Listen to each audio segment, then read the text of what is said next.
Assalamualaikum soleh-soleha. Selamat pagi. Bagaimana kabar kalian hari ini? Semoga selalu dalam keadaan sehat walafiat, selalu aktif dan semangat belajar. Sebelum kita mulai pembelajaran, ayo kita berdoa terlebih dahulu supaya ilmu yang kita pelajari hari ini menjadi berkah. Bismillahirrahmanirrahim. Rabbi zidni ilman warzuqni fahman. Raditu billahi rabba wa bil islami dinan wa bi Muhammadin nabiyyan wa rasula. Rabbi shrah li sadri wa yassir li amri wahlul 'uqdatam min lisani yafqahu qawli. Amin. Anak-anak ibu, apakah kalian tahu Indonesia terdiri dari berbagai pulau?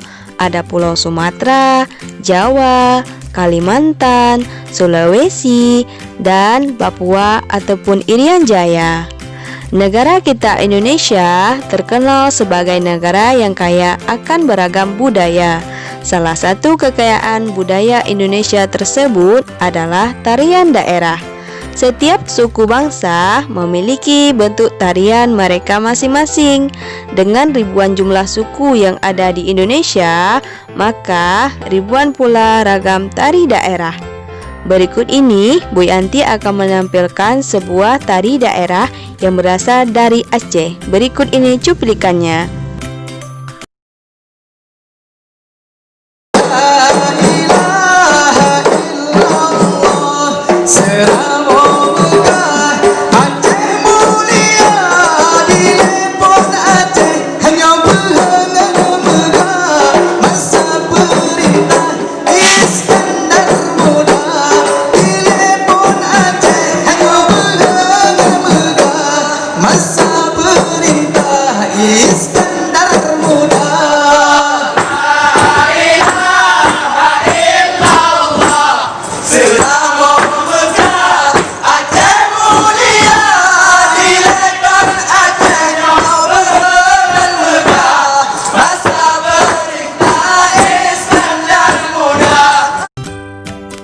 Bagaimana anak-anak ibu?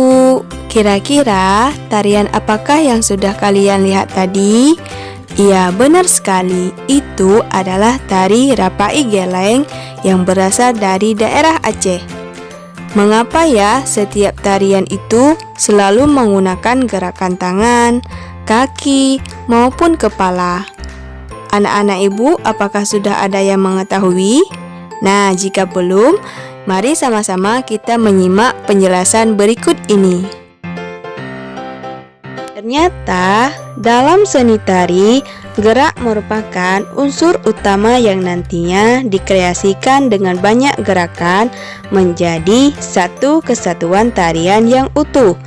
Gerakan tari adalah gerak tubuh yang selaras dan berirama sehingga menghasilkan karya seni yang dilakukan di tempat dan waktu tertentu. Nah, gerak selalu ada dalam tarian, namun bukan berarti semua gerak termasuk tari. Tari adalah bentuk gerak ritmis yang indah. Gerak tari dibedakan menjadi dua, yaitu gerak murni dan gerak maknawi. Yang pertama yaitu gerak murni. Gerak murni adalah gerakan penari yang tidak memiliki arti tertentu.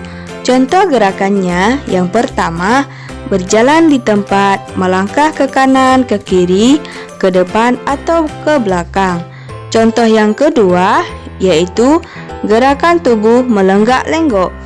Contoh yang ketiga yaitu gerakan tangan melenggang dan merentang. Yang kedua yaitu gerak maknawi.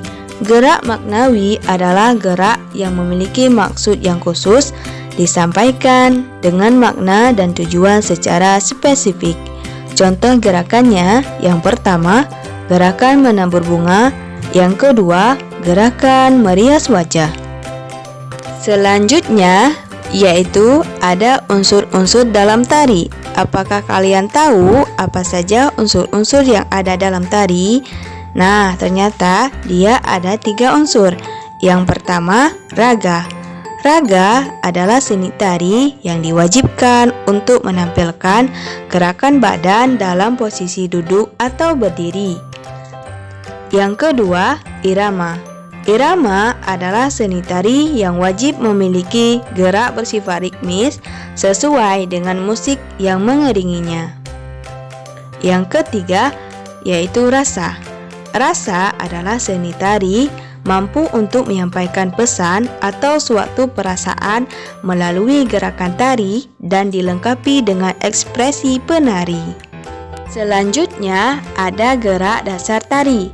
Nah, kira-kira apa saja sih gerak dasar tari? Gerak tari memiliki dasar-dasar yang harus diperhatikan. Terdapat 3 gerak dasar tari sebagai berikut. Yang pertama, gerak kepala. Kepala menjadi salah satu anggota tubuh yang cukup penting dalam gerak tari.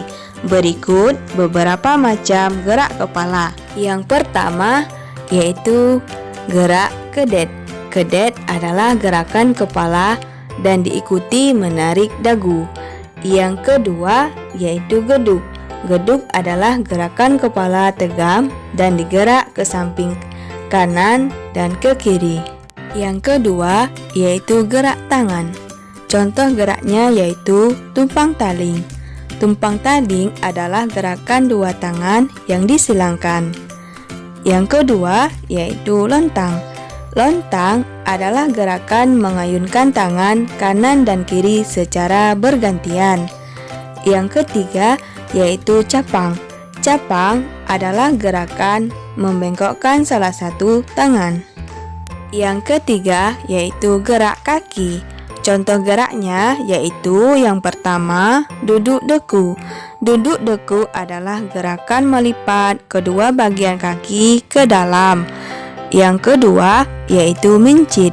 Mincit adalah gerakan gabungan dari kepala, tangan, dan kaki secara bersamaan. Yang ketiga yaitu sirik. Sirik adalah menggoyangkan kedua kaki secara bersamaan. Selanjutnya, ada bentuk gerak tari berdasarkan jumlah penarinya. Bentuk gerakan tari dapat kita tinjau dari jumlah penarinya. Yang pertama yaitu gerak tunggal.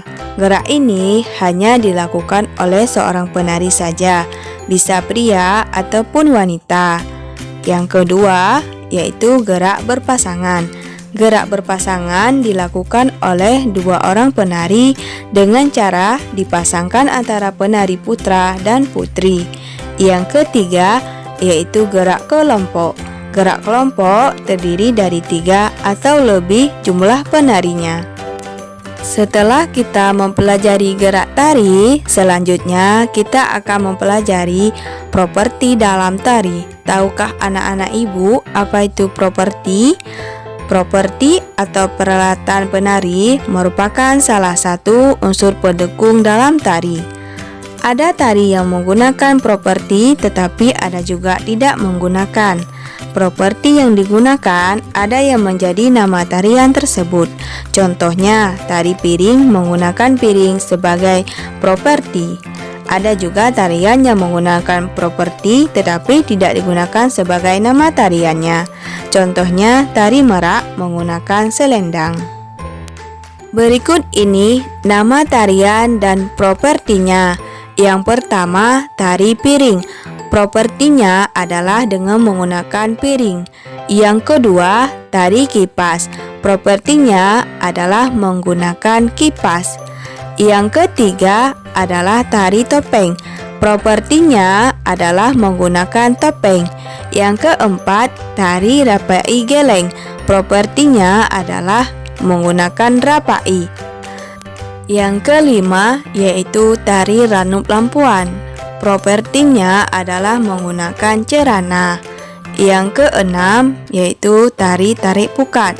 Propertinya yaitu dengan menggunakan tali. Itulah yang dimaksud dengan properti dalam tari.